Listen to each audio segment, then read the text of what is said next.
there, here we are. So, has anybody ever wondered what is going on with UFC 300, the storyline that is missing in the main event? Has anybody ever questioned what is the reason for this fight, other than the fact that, yes, there is a lineage 205 championship that they have to do? But can anybody guess why these two are fighting, other than that? Now, look, with every fight, man, I got to tell you, right? You got to have a story behind every fight to make it compelling. And that's probably the reason why this fight is not getting the type of attention that it deserves. And quite frankly, a lot of people probably feel like this fight shouldn't even be UFC 300 worthy. And I'm talking about Jamahal Hill and El-Kheer. Some would even argue that, you know what, it's probably better if you would just put this fight, let's say, on UFC Brazil 301. But I don't know, man. I don't know if that's really any better. Maybe it is, but there's one thing that a lot of people are missing when it comes to really UFC 300 related wise. There's something missing here. You know what it is? It's a revenge story plot that's missing in his whole entire story that a lot of people are not talking about. And why? Simply because in the very beginning, this fight was not what they originally had planned for. It really wasn't. The original plan was Conor McGregor and Michael Chandler. That was the bigger fight. But that's not the fight that is happening for one reason or another. What you have, though, is Michael Chandler and Conor McGregor waiting to fight each other for several reasons. For one, Conor has to do movie tours in order to promote Roadhouse,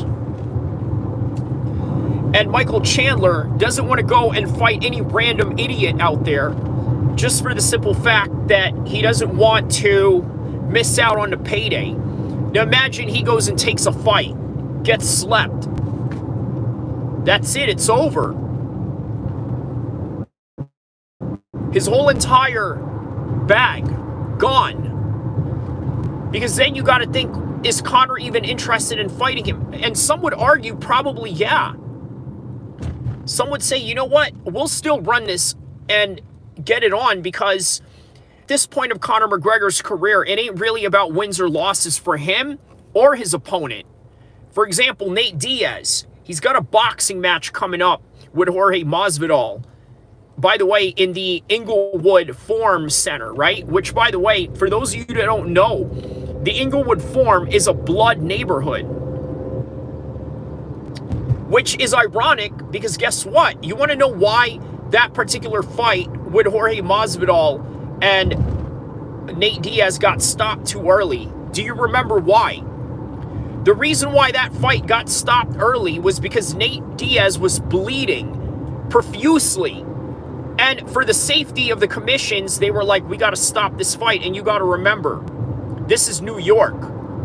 In New York, the athletic commissions are a lot more stricter and are risk adverse in terms of what they are willing to allow a fighter to go through.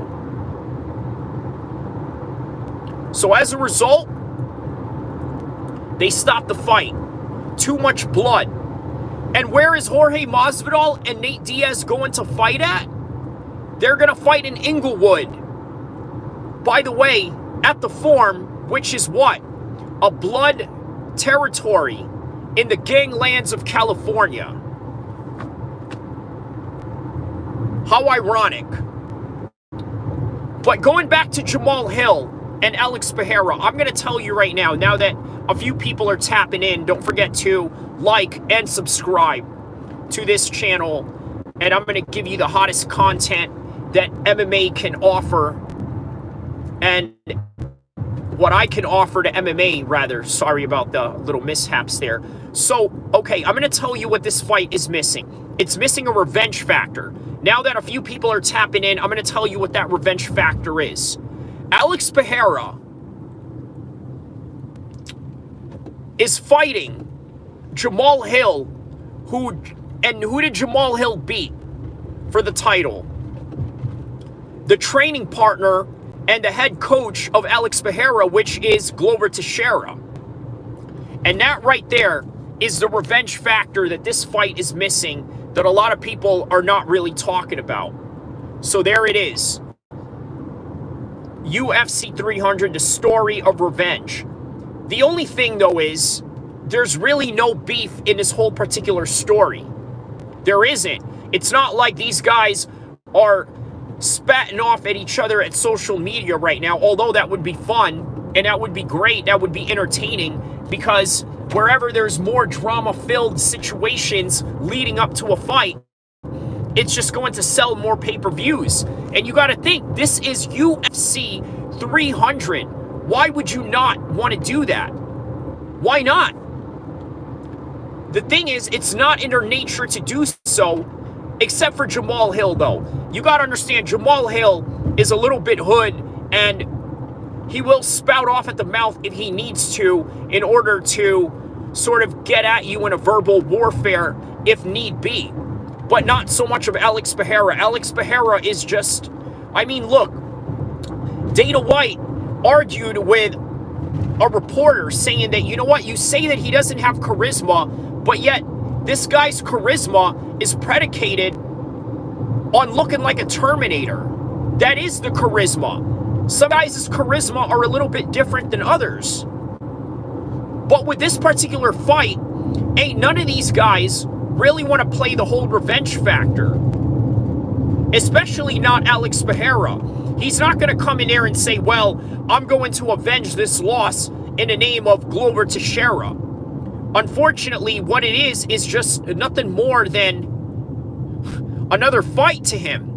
Because everything to El-Kheer is just another fight. It's just another roller coaster ride. If you've guys seen the memes regarding El-Kheer and his facial expression or lack of, as he is engaging himself in this activity of a roller coaster ride, not giving any reactions. And let me tell you, I've been to a lot of roller coaster rides. Six Flags out in New Jersey, Disneyland out here in California, Universal Studios, Legoland, you name it. I've been to every single theme park in the world. And every time I get on a roller coaster, I'm scared S-less. Really. I really am. And just like with anybody, it's a scary ride and you don't know what's going to happen. And guess what? There have been a lot of accidents that have happened in roller coasters before. So once again, it's a very unpredictable endeavor to be a part of. But not El-Kheer. He faces it head on, emotionless, not giving an F about any situation that's in front of him, including the fact that he's fighting Jamal Hill in a situation where there's a revenge factor involved. But that's not the way that it is.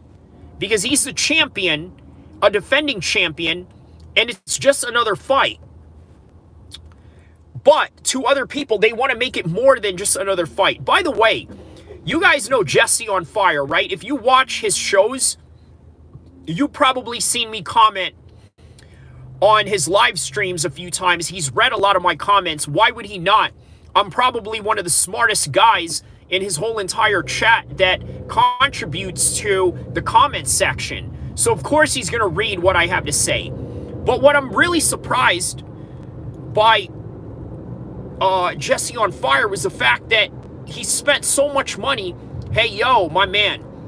This is the Irish snack box. How you doing, man? Thank you for topping in. What are we talking about right now? We're talking about how UFC 300's main event needs a little bit of flair, a little bit of spite, meaning that El-Kheer needs to dig in and play the whole revenge factor.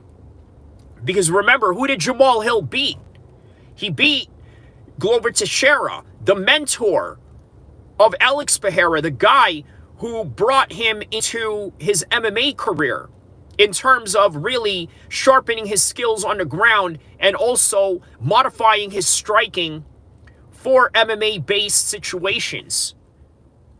And one can argue that Jamal Hill beat him really badly in that fight. So I got to tell you, I'll give you my official prediction right now. I think Jamal Hill is going to knock him out. Why?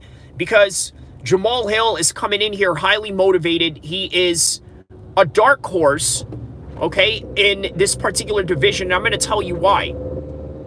I'm going to tell you why he's a dark horse. Hold on. Let me see if I can... let me show you guys a little bit of the Cali lifestyle here. Let's see if we have that car around here. Hold on. Where did that car go? Oh, sorry. There was a lowrider right around here somewhere. I was going to show you guys. Never mind. Anyways, let me see if I get that car back. I wanted to show you guys that lowrider. But on any regard, I got to tell you guys this, okay? So, yes, he has to play that whole revenge factor in order for him to somehow garner a little bit more attention for this fight. The thing is, though, he's not going to do that. It's not in his personality. And quite frankly, UFC 300 is just another pay-per-view. I understand that they want to make it marquee. They stacked the undercard, considering that Cody Garbrandt, our very own, Sacramento's own Cody Garbrandt, yes, he's from Ohio, but we can claim him because he won the championship here, training out of the gym out here in Team Alpha Male. So we're going to claim him in that regard. He's a Sacramento guy, but he's a legend in his own right, and he's the first fight of UFC 300 as a result. So it's an exciting card, but really it's just any other card. Now, I'm going to tell you out flat, UFC 100, UFC 300 was way better, okay? It was way better. It was a much better card because of the timing that had gone on. In 2016, the reason why they were able to put on the type of card that they did for UFC 200 was because of the fact that they were trying to sell UFC at that particular moment of time. And as a result, well, they stacked it up to the ceiling based on that. Now, UFC 100, why was it a stacked card as well? It's a little bit of a different situation why, and I'm going to tell you right now. Back then, the scheduling for UFC wasn't as rigorous as it is now in terms of bringing the production out on a weekly basis, right? Think about this.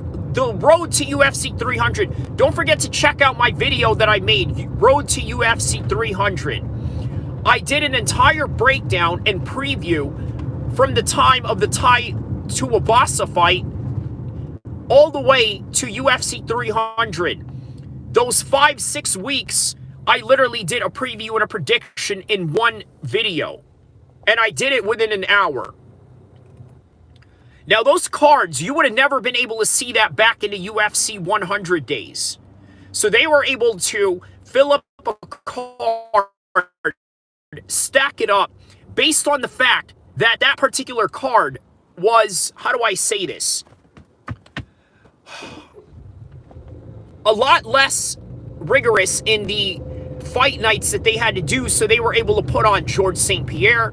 They were able to put on against Thiago Alves, and then they had obviously the Michael Bisping versus Dan Henderson fight, and then the main event was the rematch between Frank Mir and Brock Lesnar. So as a result, they were able to stack it. Now, in the UFC 300 era, unfortunately, it's a little bit different nowadays. A whole lot different. You want to know why? Because it's harder to stack up these cards the way that you are doing that right now. The Irish snack box. Guess my age. What is your age, brother, if you don't mind me asking? Me, I'm 38 years old. I'm going to turn 39 in not too far from now. I don't want to really reveal my birth date or whatever, but I can tell you my age. I'm not ashamed to reveal my age, Because, I mean, hey, I look pretty young at 38, 39 years old, right? A lot of people say I'm like somewhere 28 or even younger than that. So I'm not ashamed of it.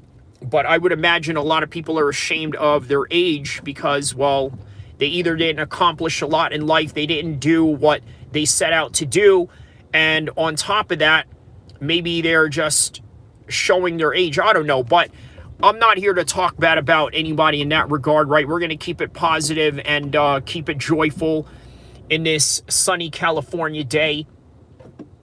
You got people out right now just driving around and enjoying the sun and the palm trees that we got out here in California.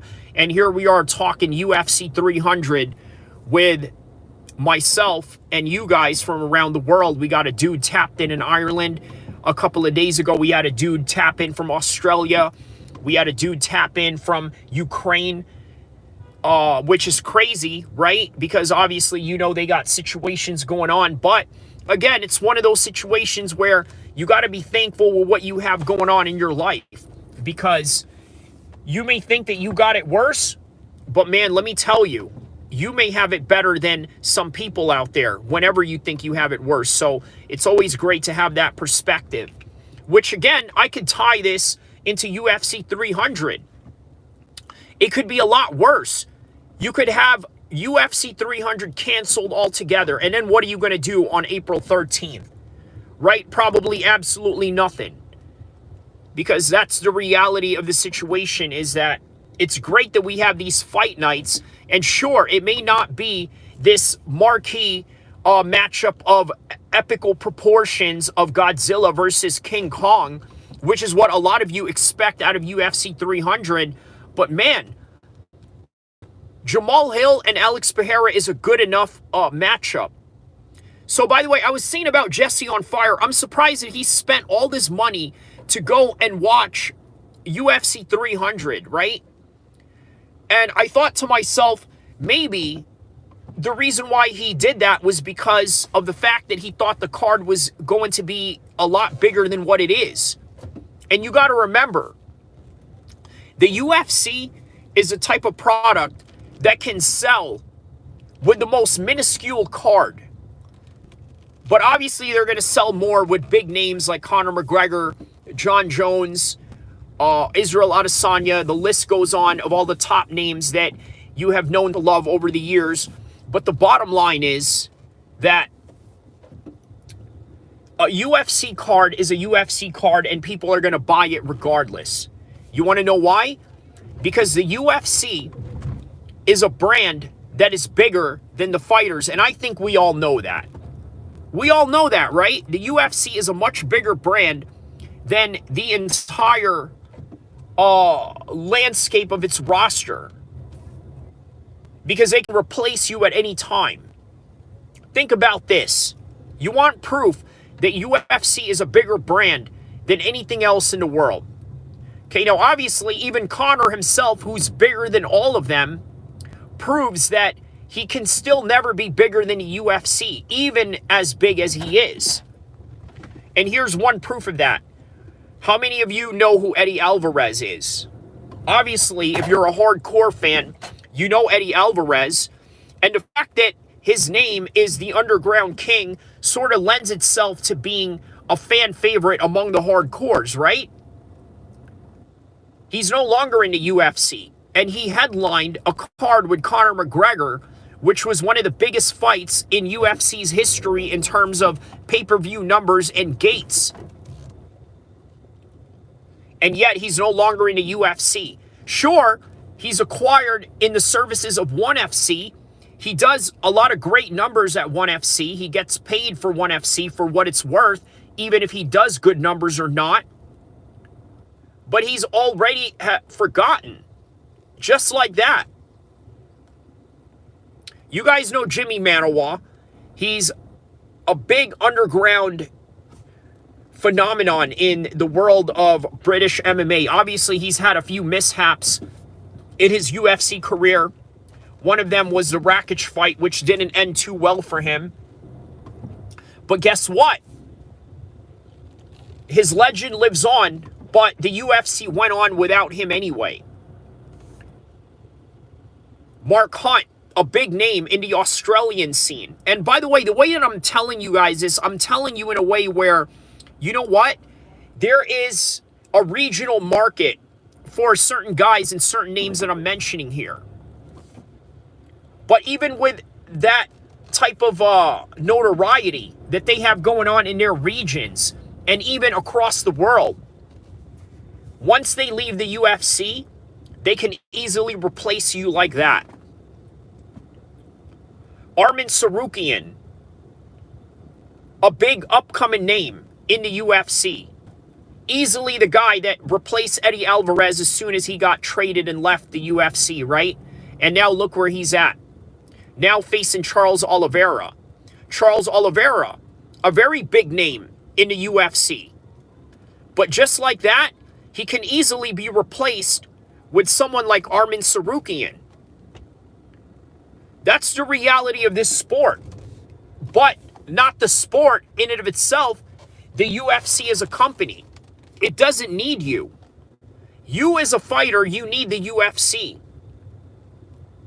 And by the way, I think there's rumors going on about the UFC possibly being sold to a financial firm of some sort.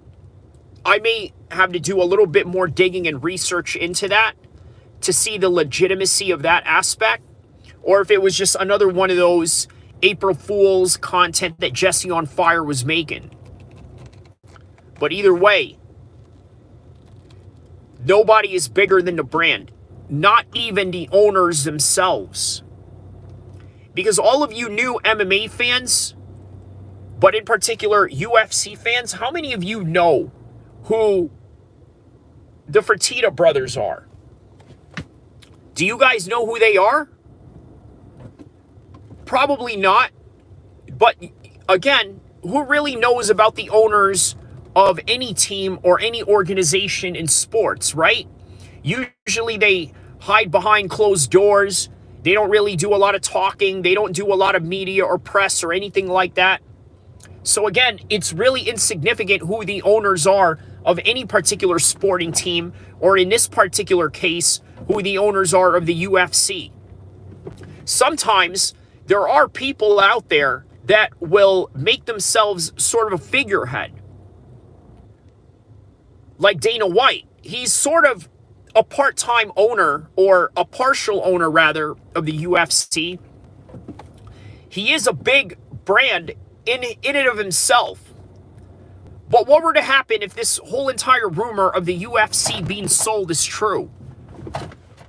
Where does Dana White go from there? Because you got to understand something, right? Dana White will either be done on in two things, right? He's either going to be kicked out because they want a new regime. And you know how it is whenever a company buys a new, whenever they buy, whenever a group of investors buy a new company, they usually clean house in terms of staff and all that. So as a result, what's going to happen to Dana White? We don't know. We don't know what's going to happen to Dana White. We don't know if they're going to allow him to stay. But if they allow him to stay, man, I got to tell you, it's probably because of the fact that he's marketed himself as this figurehead that really is synonymous with the UFC. Synonymous in a way that Pat Riley was synonymous with, let's say, the Miami Heat. So here's something that I want to tell you guys about this live stream, right? Obviously, this is an impromptu live stream. I didn't really have anything planned.